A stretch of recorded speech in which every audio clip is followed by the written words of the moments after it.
Thank you very much, ladies and gentlemen, and welcome to a very special concert by the United States Marine Band.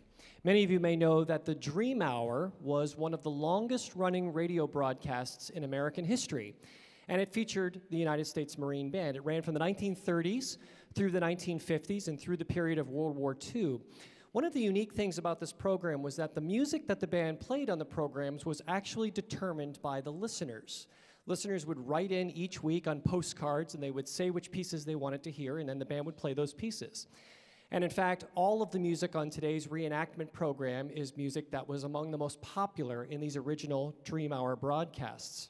All of the narrations you're going to hear today as well were drawn directly from those original scripts in the broadcasts in the 40s and 50s, including some of the very colorful recruitment ads that were peppered into each program to entice some of the young men who were listening to the programs to run out and join the Marine Corps.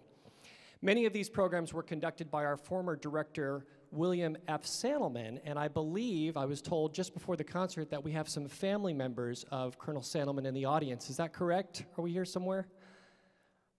Yes, right here. Thank you so much for coming today.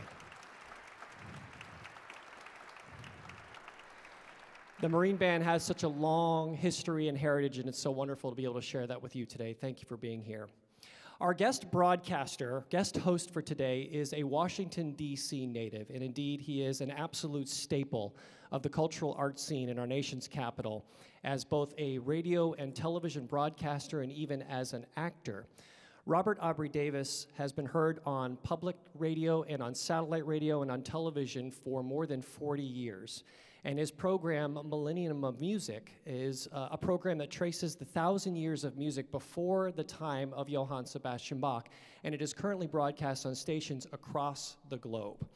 I want to let you know now that just after the concert, Robert and I will be out in the lobby, and we would love to meet you and have an informal meet and greet if you'd like to join us.